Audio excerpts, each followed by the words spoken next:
राधे राधे। गोवर्धन महाराज की जय। गोवर्धन पूजा की बहुत बहुत शुभकामनाएं। फ्रेंड्स, आप सभी को कैसे हैं आप सब। आज मैं आप सबके साथ शेयर करूंगी गोवर्धन पूजा की सरल विधि से गोवर्धन महाराज की पूजन कैसे करेंगे। तो गोवर्धन महाराज मैं पहले ही बना ली हूँ फ्रेंड्स, जिसका की वीडियो अपलोड कर चुके हैं, हम चैनल पर आ चुकी है। अगर गोबर ना मिले तो गोवर्धन महाराज जी कैसे बनाएंगे सरल विधि से, तो उसका वीडियो चैनल पर अपलोड है। अगर आपको गोबर नहीं मिल रहा है तो आप एक बार जरूर से जरूर देख लीजिएगा वीडियो को, इसलिए कि गांव में अगर रहते हैं तो आसानी से मिल जाती, शहर में मिलना थोड़ा मुश्किल हो जाती। सबसे पहले स्वच्छ जल में गंगा जल मिला कर लीजिएगा और सबसे पहले पूजा में दीपक प्रज्वलित कर लेंगे। ठीक है, इसलिए हमारी पूजा का साख जो है ना दीपक होता है, तो सबसे पहले हम दीपक प्रज्वलित कर लेंगे। दीपक बड़ा सा लीजिएगा, उसमें आप जो ना तेल से भी दीपक प्रज्वलित कर सकते हैं, तिल के तेल से, या फिर आप जो ना घी से भी कर सकते हैं। और उसके बाद स्वच्छ जल में गंगा जल मिलाकर जल के छींटे देकर भाव स्नान करा लेंगे गोवर्धन महाराज जी को, और वस्त्र के स्वरूप में कलावा समर्पित करेंगे। बाती थोड़ा सा स्लो हो गई थी, इसको तेज कर दिए हमने। और उसके बाद अक्षत का आसन देकर हम सुपारी के स्वरूप में गणेश जी को विराजित करेंगे, इसलिए कि कोई भी पूजा होती है तो गणेश जी की भी पूजा की जाती है साथ में। और उसके बाद जो है ना जल के छींटे देकर हम गणेश जी को भाव स्नान करा लेंगे। वस्त्र के स्वरूप में कलावा समर्पित कर लेंगे गणेश जी को, और जनेऊ समर्पित कर लेंगे गणेश जी को, और जनेऊ समर्पित कर लेंगे हम गोवर्धन महाराज जी को भी जनेऊ समर्पित कर लेंगे। ठीक है, तो इस तरह जो है आप सरल विधि से आप पूजन कर सकते हैं। पूजा का शुभ मुहूर्त क्या है उसका भी वीडियो चैनल पर अपलोड है फ्रेंड्स, तो एक बार चेक कर लीजिएगा। इसलिए कि कोई भी पूजा करते हैं, हम पूजा पाठ करते हैं तो शुभ समय पर होती है, तभी उसका पूरा फल हमें प्राप्त होता है। और उसके बाद जनेऊ भी हम समर्पित करेंगे गणेश जी को, और रोली चंदन से तिलक कर लेंगे गणेश जी को, और गोवर्धन महाराज जी को भी हम रोली चंदन से तिलक कर लेंगे। और उसके बाद देखिए चांद सूरज है, सभी का पूजा कर लीजिएगा। तुलसी माता की भी पूजा कर लीजिएगा।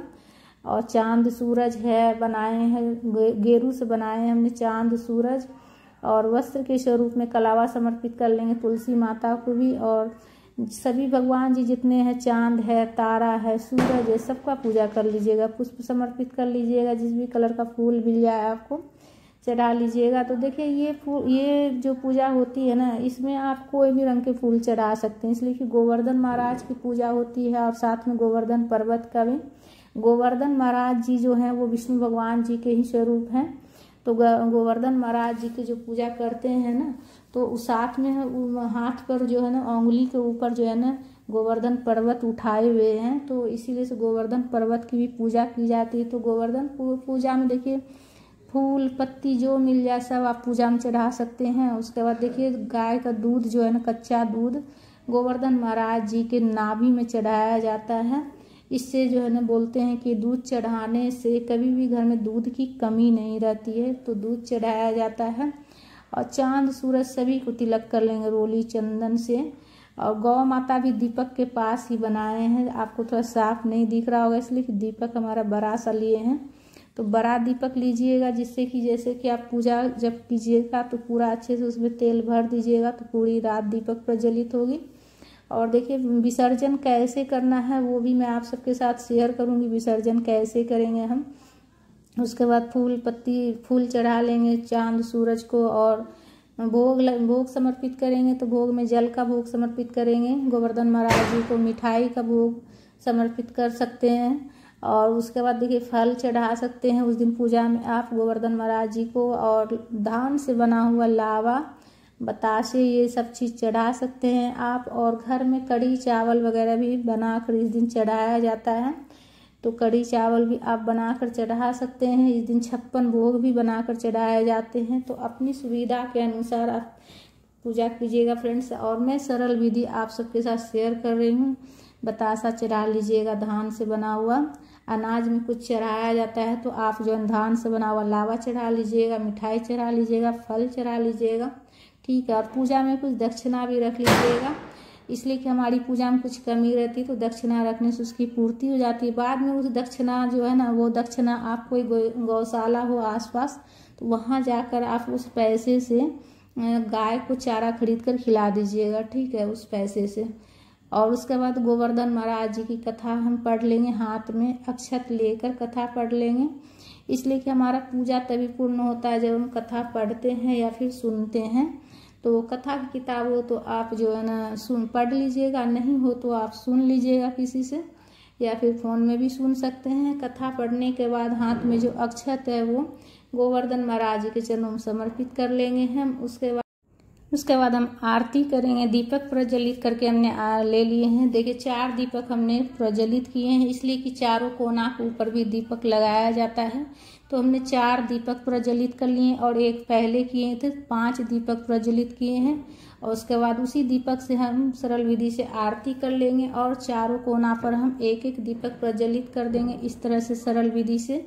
इसलिए कि गोवर्धन पूजा जो होती है ना, वो इसका जो मतलब कि पूजन करने से जो होता है अन्न धन की कभी कमी नहीं रहती है। और जो खेत खलिहान में जैसे अच्छी उपज होती है, गोवर्धन की पूजा करने से खेत खलिहान में अच्छी उपज होती है। तो इसीलिए से इस दिन जो है ना चारों तरफ से दीपक प्रज्वलित करना चाहिए, फूल वगैरह चढ़ानी चाहिए। उसके बाद देखिए परिक्रमा कर लीजिएगा चारों तरफ घूमते हुए, कम से कम 5 बार तो परिक्रमा जरूर कर लीजिएगा। परिक्रमा करने के बाद ही हमारा पूजा पूर्ण होता है। गोवर्धन महाराज की परिक्रमा कर लीजिएगा चारों तरफ से घूमते हुए। उसके बाद पूजा में हुए जाने अनजाने में हुए कुछ भी गलती के लिए उस सब के लिए क्षमा याचना कर लीजिएगा कि हे प्रभु, अगर कुछ भी गलती हो गया हो मेरे से जाने अनजाने में तो क्षमा कर दीजिएगा और प्रार्थना कीजिएगा। उसके बाद आचमनी कर लीजिएगा सीधे हाथ में जल लेकर और प्रार्थना कीजिएगा गोवर्धन महाराज जी से कि हमारा घर हमेशा अन्न धन से भरा रहे। उसके बाद देखिए विसर्जन आप जो है अगले दिन कीजिएगा, और जिस दिन पूजा करते हैं उस दिन विसर्जन नहीं करना है, ठीक है। अगले दिन विसर्जन किया जाता है। आसपास में कहीं गंगा नदी हो तो वहां जाकर भी विसर्जन कर सकते हैं। सारा सामग्री जैसे प्रसाद जो चढ़ाइएगा वो उठा लीजिएगा और दक्षिणा से गौशाला में जाकर गाय के लिए चारा खरीद कर खिला दीजिएगा और प्रसाद पूरा परिवार ग्रहण कीजिएगा। और सारा सामग्री जो है गोवर्धन महाराज जी जो बनाए हैं सारा सामग्री उठाकर आप आसपास गंगा नदी हो तो वहाँ विसर्जन कर दीजिएगा, या फिर घर में ही आप गमला में एक गमला ले लीजिएगा, उसमें मिट्टी डालकर सारा सामग्री डालकर ऊपर से मिट्टी डाल दीजिएगा। तो इस तरह से विसर्जन हो जाएगा गोवर्धन महाराज जी का।